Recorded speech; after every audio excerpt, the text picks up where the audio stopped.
Today is November 1st, 2023. This is the Blockchain Journal podcast. I'm your host, David Berlin. I'm also the editor-in-chief of Blockchain Journal. Our mission is to help enterprises figure out how it is that blockchain and distributed ledger technology can make other enterprises and global brands more competitive in their industries and drive new and accretive business outcomes.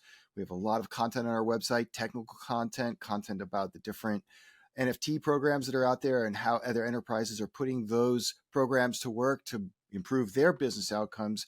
And joining me today is Sophie Waldman, one of our newest writers on the Blockchain Journal team. Sophie is very experienced when it comes to working with a variety of the NFT programs out there in reviewing the customer journey. I spotted a review that she did of the Starbucks customer journey when it came to the Starbucks Odyssey program. And as soon as I read the review, I said, I need to contact her and see if she'll do some writing for us here on Blockchain Journal. And she agreed. And so now we're off to the races. She's written a few articles for us and we're looking forward to more. Sophie, thanks for joining us on the program. Thank you for having me. I'm super excited to be here and, of course, excited to be writing and contributing to Blockchain Journal. So thank you again for that opportunity and excited to be here in this conversation today. Yeah, so awesome. It's just great to have you on board. And I know you and I have had a lot of conversations and gone back and forth on different programs that are out there. I think when I read your profile, it said you were a part-time Degen. So for people in our audience that don't even know what a Degen is, let's start there. What's a Degen?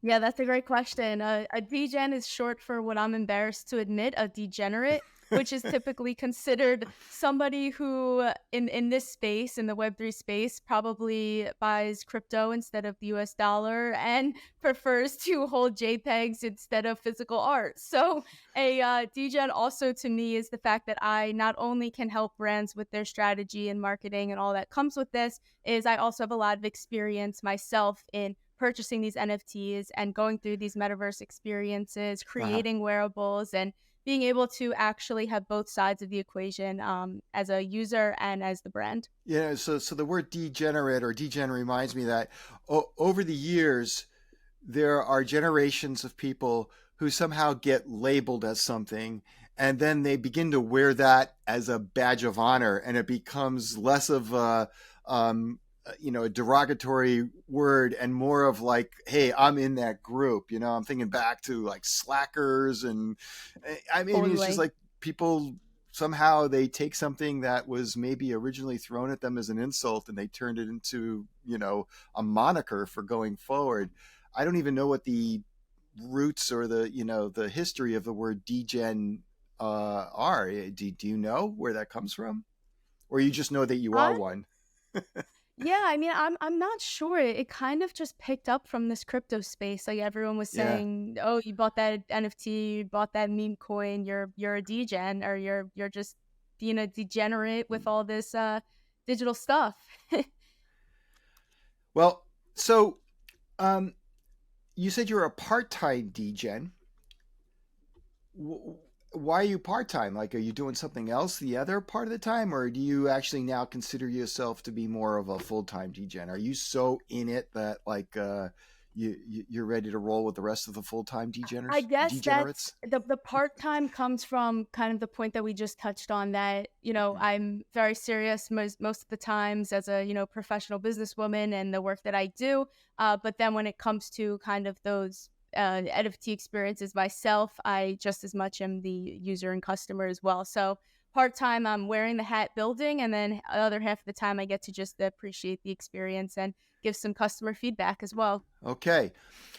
So we've been going back and forth on a couple different programs that you've been engaged with, and it's been very cool to watch you work with some of those programs and see what you come up with. What's the latest? What's the thing that really got you excited and you had a lot of fun with? And what about that experience made you think, hey, this could be the future for some of these big companies?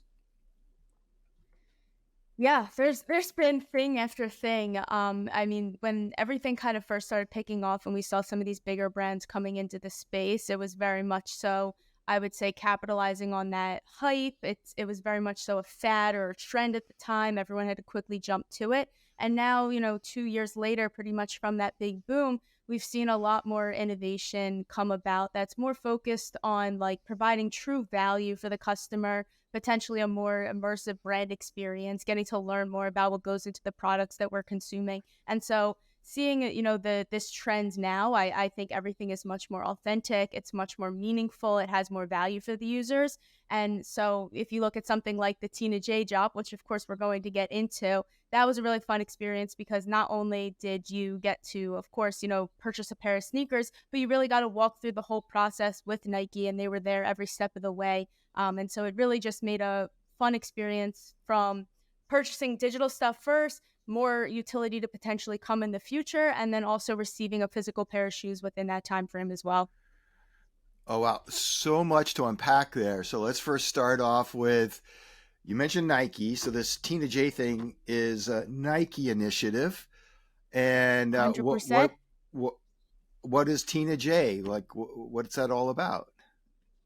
Yeah, TINAJ, which is funny. When I first heard that their dotSWOOSH first physical collection was going to be called TINAJ, I honestly was like, oh no, this sounds like it's going to be a funky product. I don't know what Tina J is. I thought it was maybe a person. So I'm like, oh, maybe we're meeting an artist named Tina J or a designer named Tina J. I had no idea. And most people thought the same too. They were like, what is Tina J?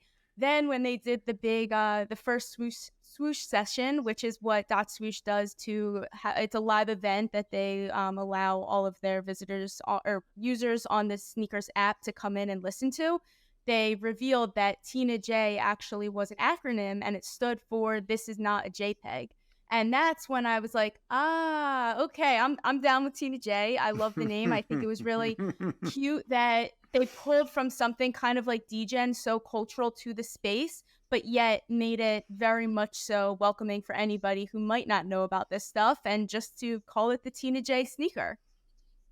So you mentioned, first of all, I think you're sort of getting at that transition that the industry is going through from 2 years ago to now, where literally Nike's out there saying, this is not a JPEG. This is not what NFTs originally started out with. It's something very different.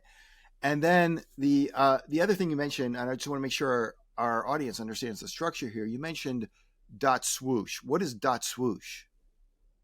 Yes, so dotSWOOSH is part of Nike's virtual studios, and they are the Web3 native kind of brand under the Nike umbrella. And so dotSWOOSH launched originally last November. So pretty much they're about to be celebrating their 1 year anniversary.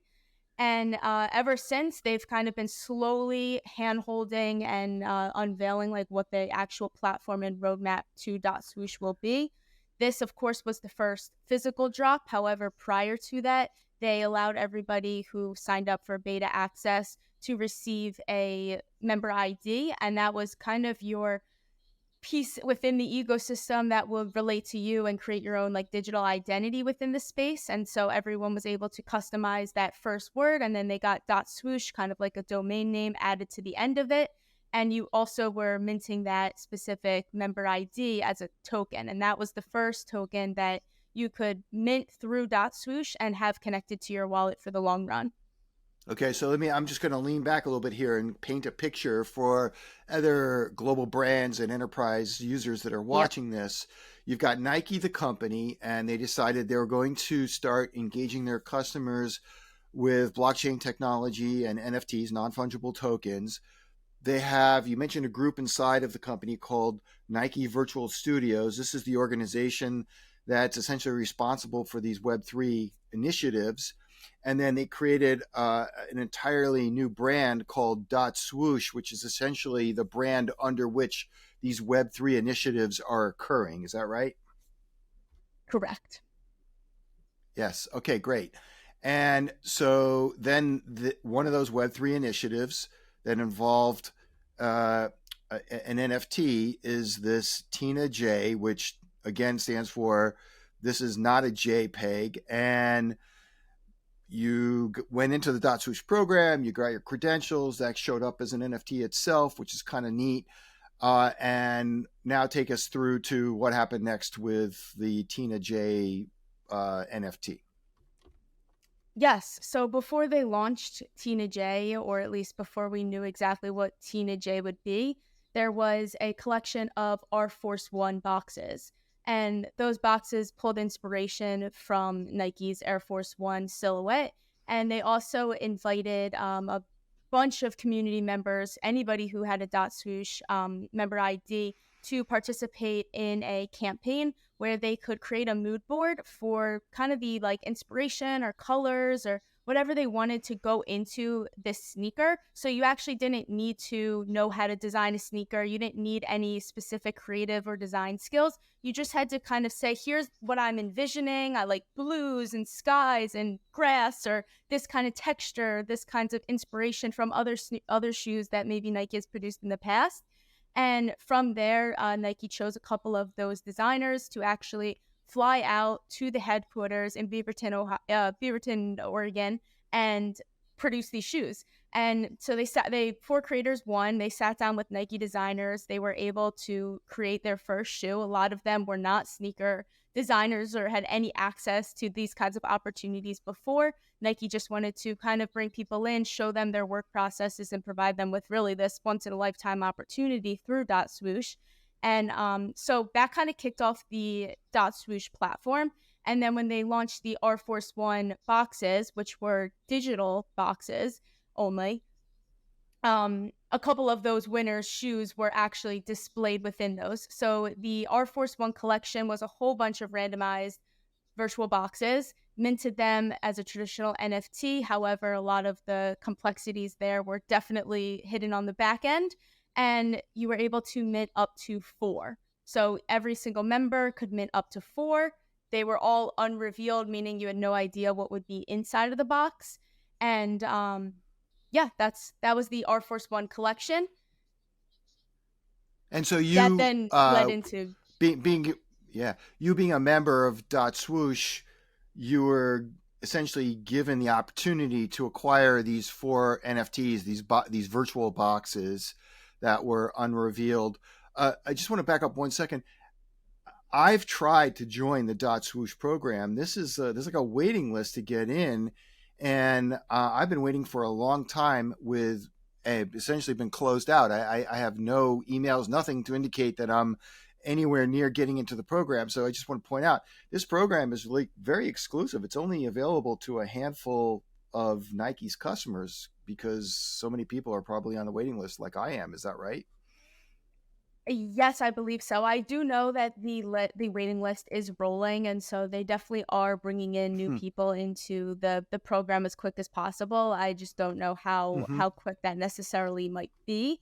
I do know that beta did open with like a real focus and priority on bringing in communities from Nike's like DEI initiatives, and so they were really prioritizing educating people and getting them they were hosting sessions actually all across the states in person and helping people understand kind of the fundamentals of the blockchain, why they were getting into gaming and digital assets and where this was all headed. And then with the program launching, they specifically gave out those codes to anybody in those neighborhoods or who attended those sessions. And then also prioritize some other communities that Nike has like existing partnerships with to bring in more people from outside of this Web3 native world as well. Okay. And well, you were fortunate enough to get in early to the off the waiting list and get into the program. I'll just wait, and hopefully one day I'll be able to join. But in the time being, hopefully soon. But the time being, you had these 4 boxes. They were unrevealed. What happened next? Yes, so you actually had the choice to reveal them. Speaking on my personal experience, I had 4 boxes. I unboxed 2 of them. However, 2 are still shut to this day, and there's a lot that are still shut too. I don't know why. I just kind of felt like, let me save some fun for later on. And the sneakerhead and physical collector in me was like, well, if I don't unbox it, of course there's going to be a little bit more value. But again, that's all speculation, totally just playing into the gamification and the platform. So I unboxed 2. I was pretty happy to see that I had 2 different colorways from those unboxings. So one of them was like a black sneaker that had a really cool purple accent and animated lightning bolt, like lightning coming down on it. And then the other one, which was pretty cute, is actually a I think it's called the generative something heart something, and it's a black shoe with some pink accents, and it actually has an animated heart on it, like a little, like, think of like a Valentine's Day candy heart that's on the back of the shoe, and it kind of like breaks open into a million pieces and then comes back together, which again, no physical shoe can do something like that. So it was Right. pretty cool. And then with those, you also received the 3D files, and so at the moment, that's kind of the only real utility that's been unlocked. However, within the dotSWOOSH interface, you can see that there are some loading utilities that have yet to kind of like glow, but the 3D files is the one that is already activated, meaning that I do have the 3D files to those, can plug those into either like renders, 3D modeling, gaming platforms, and that type of stuff. Did you have to pay any money in order to acquire those boxes originally? Yes, each of the boxes costed about $20. It was like 19 something to be exact, which was a year symbolic to the brand. And you could mint up to 5 or up to 4. So it was just under like $100 if you wanted to max mint, but you received up to 4. Otherwise, it would have been like $20 for just one box. Okay, and during your description, you said something like a sneakerhead like me. What's a sneakerhead? Yes, that's a brilliant question. So sneakerhead is somebody who is just a big sneaker enthusiast. Sneakers have been something I've been collecting forever. I was born and raised in Philadelphia, and it was just kind of the culture to like look at someone's shoes before their outfit. For me, I always chose my outfit based off of what shoes I was going to wear Mm-hmm. first. And then when it comes to kind of this like evolution into this digital age that we're now living in, it made perfect sense to me solely because I was living this kind of non-fungible physical world my whole life with these collectibles. And I just had this pre-existing knowledge that digital assets could, better all of the problems that I was facing. And so Mm. if you look at like traditional sneaker collections and how the sneaker market moves, there's a $500 billion counterfeit good market that all of these brands and their customers are fighting. So there's a lot of fears in, is this product real? How can I get it authenticated? Who owned it before me? Was there really only one owner before me? Was it really kept in pristine condition? Is this even real? And so there's a lot of those problems that the sneaker market is currently facing. And we have to deal with third party, either authenticators, any middleman who will, do that service for you and pay for it. So not only are the brands losing, but also the customers have to pay for this to ensure that it is legitimate and ensure that it is, a genuine product of Nike, for instance. And it was just, really unfortunate when people did discover that their products weren't real and, they already paid that premium price for it. So those were kind of some of the problems that the sneaker community was facing. And when NFTs came around, to me, it made perfect sense that this, the blockchain and smart contracts were going to help with this problem. And specifically in tying all of these digital pieces to a physical item, just because it's going to unlock much more, value for the customer there and the Right, and brand. then they call that, we hear this term these days called Phygital, where you're tying a physical item to something digital, and more often than not, in the blockchain world, that digital item is the NFT. So they kind of match one another. So I've heard that, but I guess one of the things I want to touch on there, based on what you said, is that Nike and in general the sneaker industry, there's this kind of collectability mojo or momentum that was already in place when NFTs came along. And so NFTs kind of are about collectability, but there was definitely some commonality there. Like, and it makes me wonder if certain industries where that commonality doesn't already exist, where there isn't a lot of collectability already, whether or not NFTs really lend themselves to those industries. And I do think of the Starbucks Odyssey program because they have an NFT program. You have some experience with it, and as much experience as I have with it, I was able to get off the waiting list in that case. I still don't really find anything to be terribly collectible. I know there's a few people out there who are collecting coffee mugs, but those don't really seem to be a part of the program that much. And it just seems like the momentum that Nike has and other companies, Adidas, have with the collectability of their physical items is something that could carry them through success with NFTs. What do you think about that? Yeah, 100%. Because I mean, it's not going to be a perfect use case for everybody, but I look at some of the stuff that like legal firms are doing with smart contracts and real estate and mortgages and pretty much anything that you used to get physical papers for that would be tucked away to collect dust can become digitalized and placed on the blockchain now. And so I just think there's different use cases, but when it comes to collecting something, 100% do the brands like, for instance, sneakers have so much, they resonate so much to this. And that's mostly because, honestly, of like the market, the tradability aspect to these, because when you look at like like to me, supply and demand made sense because of sneakers. So I understood that if a brand was charging $100 for something and I purchased it at retail for $100, and there was someone else who didn't get that shoe from them, they had to pay the premium just because the supply was less than the demand. And that's what you see with NFTs, and that's where you see the prices fluctuate all the time.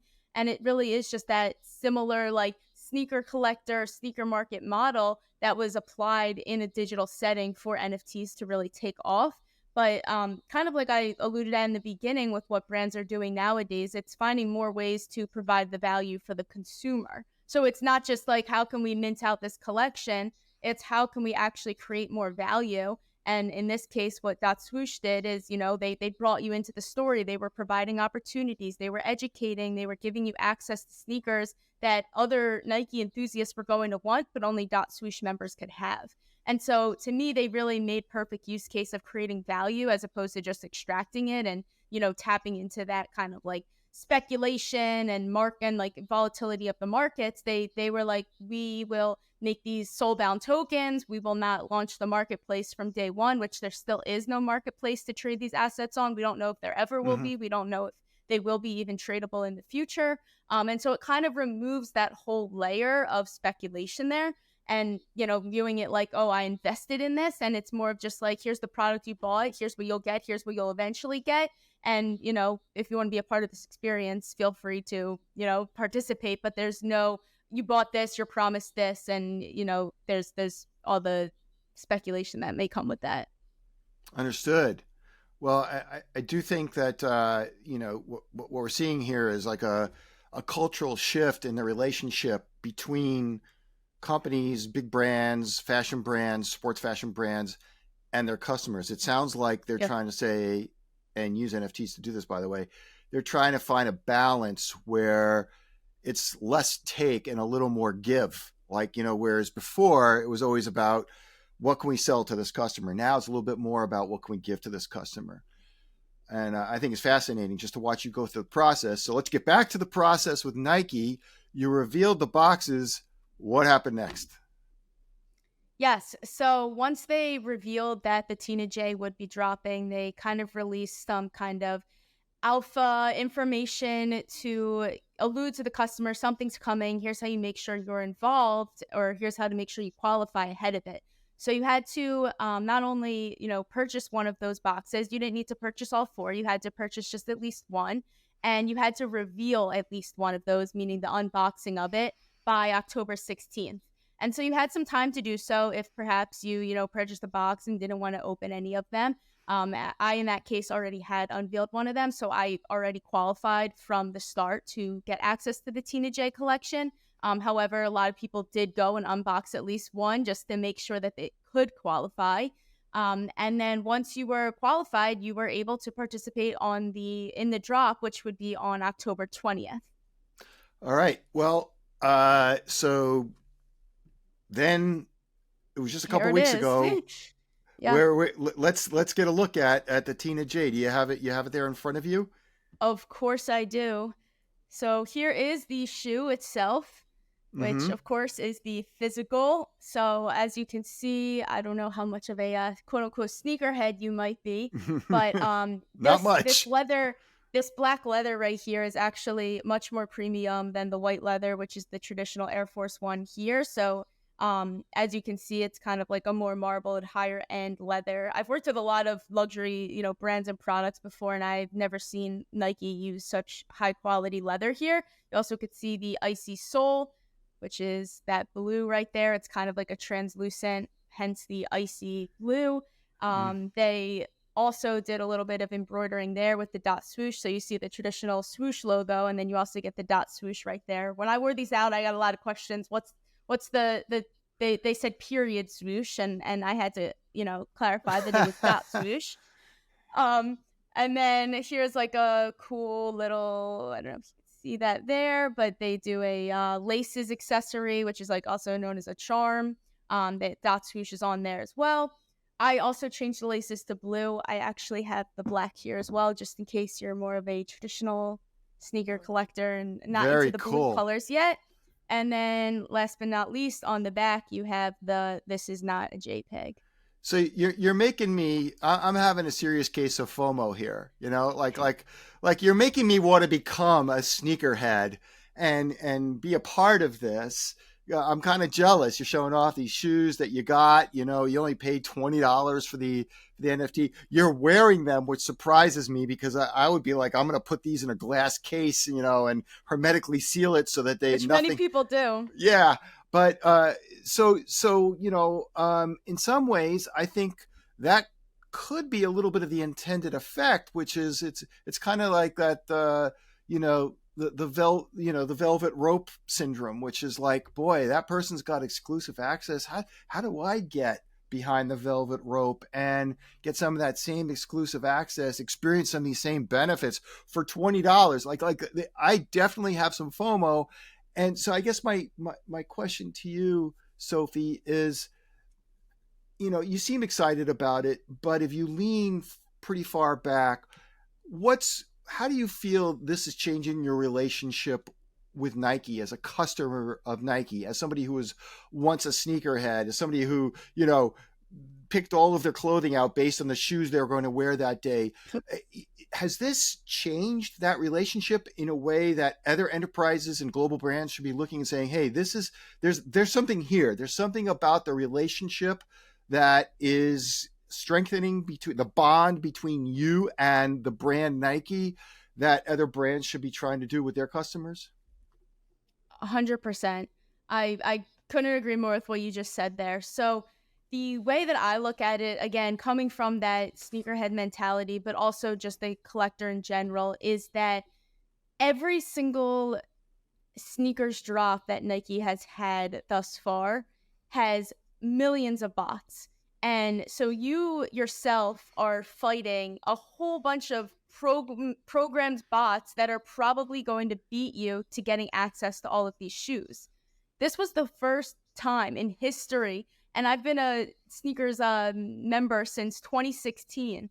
This is the first time that I was able to successfully go to the sneakers app on drop day and know I would get a pair of these shoes. I knew that there were no bots that were going to be there. And even if they were, I would be ready to fight them because I had the tokens that I needed. I qualified in the ways that I needed to be able to have access to purchasing the TINAJ sneaker, which was a huge thank you. I don't even think a lot of dotSWOOSH members may have even recognized the value there. But coming from someone who does try those sneaker drops weekly, if not daily, it is very hard to what they say got them in one of those drops. You typically don't. You typically lose, and a lot of the times the bots sadly win, and a lot of times, anyone who has kind of more in-depth kind of just access to these drops wins as well. And then the average customer has to end up paying secondary, which takes me back to, where all of those other problems come from when you're buying from a secondary market. Yeah, so you said that you are a sneakers member, and I just want to clarify for our audience members that sneakers, spelled SNKRS, is an app, a mobile app that Nike, I believe, has traditionally used to make these limited edition drops available to their customers and these sneakerheads. And so if you're a member of the app, if you're a user of the app, that's where you would see a typical physical drop. But this is, as you're pointing out, Yep. sort of the first time that they managed access to that physical drop by incorporating blockchain technology and requiring that somebody, a participant, have an NFT that was issued earlier that you paid $20 for and revealed it. There are all sorts of conditions here, but by what they call token gating, they kept the bots out and allowed people like you in and gave you fairer access to participate in that limited drop, right? Exactly. That was exactly the case. So this was actually the first token gated, to an extent, drop that Sneakers app has ever participated in, or ever even, ran by Nike. And so the app itself was tied to pretty much the non-custodial Polygon wallets that were on the back end of dotSWOOSH. And so your Nike ID, which is connected to the Sneakers app, is also connected to your dotSWOOSH ID. And so with those two IDs, it kind of did the fact check through the blockchain for the dotSWOOSH holders, and then gave you access to your, when using Sneakers app with your Nike ID.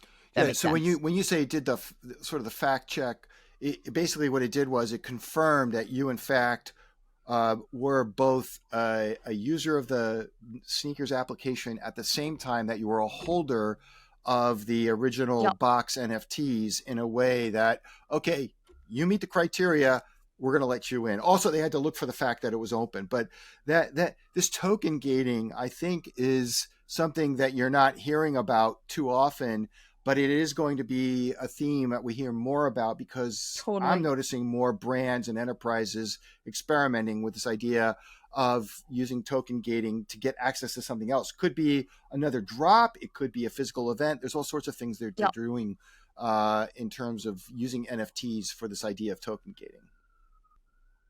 100%. Token gating is kind of changing the way, and what we were touching on earlier with making the customers feel more a part of the brand, and build on that kind of just like organic enthusiast of the brand or supporter of the brand. Token gating is definitely a way to do so, because you're not only like rewarding them with the NFT, but you're also giving them that exclusive access that you just touched on. Well, listen, Sophie, we could go on forever because there's some other programs that you've been playing around with. I know I've been playing around with some programs, but we've taken so much of your time already. And I feel like let's save the next discussion, or, the Williams F1 racing program, which we both are playing around with. Let's save that for another discussion. We've covered so much ground already, and I'll let you go. So thank you so much for writing the articles. For those of you out there who want to see what Sophie has written so far, you just have to come to blockchainjournal.com, and you can, click around. You'll find the articles that she's been writing about these different programs. We'll be publishing this video there. There'll be more videos like this one coming. So, Sophie, thanks so much for your time today. Of course, it's always a pleasure. Yeah, it's great to have you. Okay, and for those of you who are discovering Blockchain Journal for the first time, we sure would appreciate a like or subscribe. We don't really make any money on this. We're just doing this to help other enterprises understand what their journeys are going to be like. And so when you do that, it helps them find our content and learn more about how blockchain can make them more competitive in their different markets. So thank you very much for joining us, and we'll see you at the next podcast.